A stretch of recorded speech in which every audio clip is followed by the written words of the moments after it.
नहमदुहु व नसल्ली अला रसूलिहिल करीम। एक सवाल हमसे पूछा गया कि राफ़ज़ी और तफ़ज़ीली में क्या फ़र्क है। देखिए, राफ़ज़ी ऐसे लोगों को कहा जाता है जिन्होंने सहाबा किराम अलैहिम रिदवान को छोड़ दिया और सहाबा किराम अलैहिम रिदवान को गालियाँ देते हैं। बिलख़ुसूस हज़रत सैयदना अबू बकर सिद्दीक़, हज़रत सैयदना उमर, हज़रत सैयदना उस्मान गनी और हज़रत सैयदना अमीर मुआविया, हज़रत आयशा रज़ियल्लाहु तआला अन्हुम अजमईन को गालियाँ देते हैं। और जो शेख़ैन हैं हज़रत अबू बकर सिद्दीक़, हज़रत उमर रज़ियल्लाहु तआला अन्हुमा की खिलाफत का इनकार करते हैं और इनको माज़अल्लाह बिलख़ुसूस ये खुलफ़ाए सलासा को गालियाँ देते हैं और इनकी खिलाफत का इनकार करते हैं।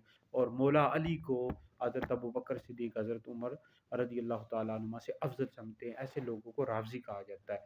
तफ़ज़ीली से मुराद वो लोग हैं यानी जो मौला अली को हज़रत अबू बकर सिद्दीक़, हज़रत उमर रज़ियल्लाहु तआला अन्हुमा से अफ़ज़ल समझते हैं। तफ़ज़ीली जो है ना गुमराह हैं, अहले सुन्नत से ख़ारिज हैं। और जो राफ़ज़ी हैं चूँकि अबू बकर सिद्दीक़, हज़रत उमर इनकी जो खिलाफत है इनका इनकार करते हैं, जो उनकी खिलाफत का इनकार करे ऐसे शख्स दायरा इस्लाम से ख़ारिज है। ठीक है, जो राफ़ज़ी हैं ये दायरा इस्लाम से ख़ारिज हैं क्योंकि ये खिलाफत का भी इनकार करते हैं, इनके और भी कुफ़री अक़ाइद हैं।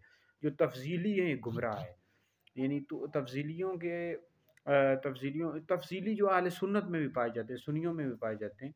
तो ये सुन्नियत से ऐसे लोग ख़ारिज हैं कि जो मौला अली को अबू बकर सिद्दीक़, हज़रत उमर रज़ियल्लाहु तआला अन्हुमा से अफ़ज़ल बताया ऐसा शख्स गुमराह बद्दीन और अहले सुन्नत से ख़ारिज है। तो अहले सुन्नत का ये अक़ीदा है कि अंबिया के बाद सबसे अफ़ज़ल अबू बकर हैं, फिर उमर है, फिर उस्मान है, फिर अली हैं। जो शख्स मौला अली को अबू बकर उमर से अफ़ज़ल बताया ऐसा शख्स गुमराह बद्दीन है और अहले सुन्नत से ख़ारिज है। जो तफ़ज़ीली जो हैं और राफ़ज़ी जो है शियों में पाए जाते हैं। ठीक है जी, शियों में से हैं और ये अहले सुन्नत में भी घुसे हुए हैं। तो ये लोग जो है ना तफ़ज़ीली जो है अहले सुन्नत से ख़ारिज है और राफ़ज़ी जो हैं ये अपने कुफ़री अक़ाइद की वजह से दायरा इस्लाम से ख़ारिज है।